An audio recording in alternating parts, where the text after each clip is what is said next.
Hello बच्चों, class 6 mathematics chapter 4 basic geometrical ideas part 3।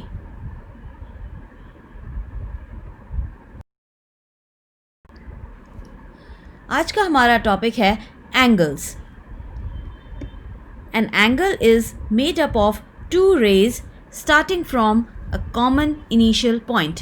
जैसे इस फिगर में आपको दिखाई दे रहा है, एक कॉमन पॉइंट से जब दो रेज निकलती हैं तो वहाँ पर एक एंगल फॉर्म होता है।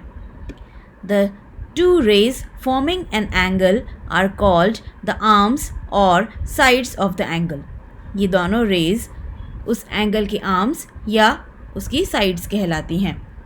The common initial point is the vertex of the angle, और वो जो पॉइंट है जहाँ से दोनों रेज निकलती हैं वो वर्टेक्स कहलाता है।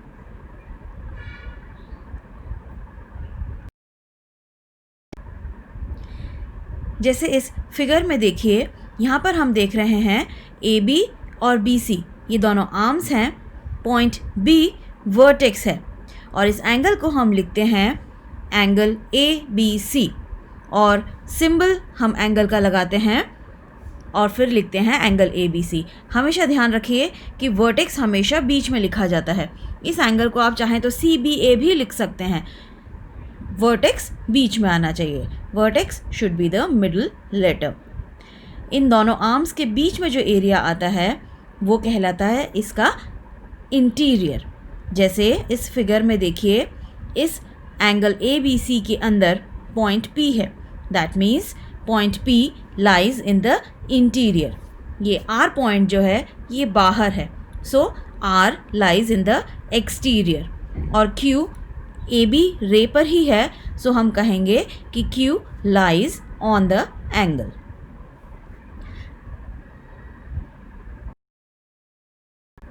Now based on the knowledge of angles, we have to start exercise 4.3.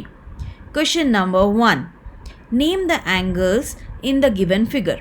यहाँ आपको साइड में एक क्वाड्रिलेटरल ABCD दे रखा है।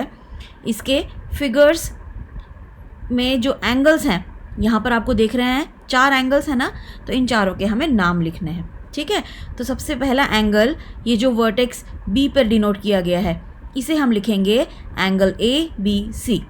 जो दूसरा एंगल है जो वर्टेक्स C पे दिख रहा है, इसका नाम है एंगल BCD। तीसरा एंगल जो इस वर्टेक्स D पर है, इसका नाम है angle CDA।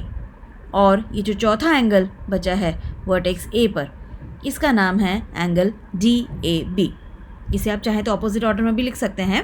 So the 4 angles in this figure R angle ABC, angle BCD, angle CDA and angle DAB.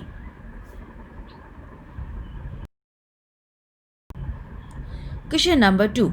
In the given diagram, name the point A in the interior of angle DOE. Angle DOE के interior में कौन सा point है? तो हम देख रहे हैं कि DOE के अंदर पॉइंट A है। So will write point A lies in the interior of DOE, या केवल A भी लिख सकते हैं, और you can write point A।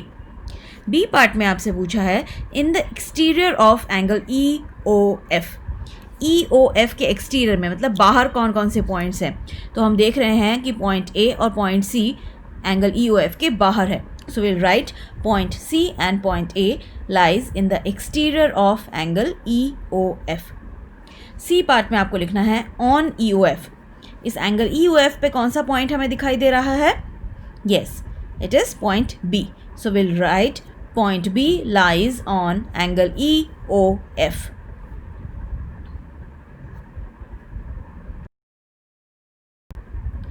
Question number 3. Draw rough diagrams of two angles such that they have one point in common.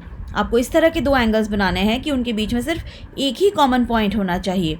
तो मैंने कुछ इस तरह का एंगल बनाया है। ये 2 एंगल्स बनाए हैं, इनके बीच में एक पॉइंट कॉमन है। बी पार्ट में आपको ऐसे 2 एंगल्स बनाने हैं जिसमें 2 कॉमन पॉइंट्स आएँ।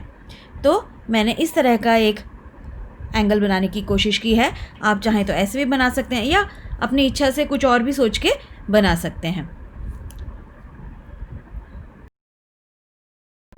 नाउ सी पार्ट में we need 3 points in common. अब 3 पॉइंट्स कॉमन लेना तो थोड़ा मुश्किल है, तो मैंने पूरा रे कॉमन ले लिया और उस कॉमन रे पर ही 3 पॉइंट्स बना दिए हैं. इसी तरह से 4 पॉइंट्स कॉमन, उसमें भी पूरा रे कॉमन लेकर मैंने उस पर 4 पॉइंट्स बना दिए हैं.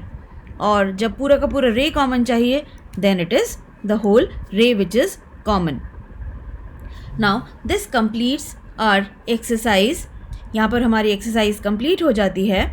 अपने अगले वीडियो में मैं आपको अगला टॉपिक एक्सप्लेन करूँगी. Until then, bye.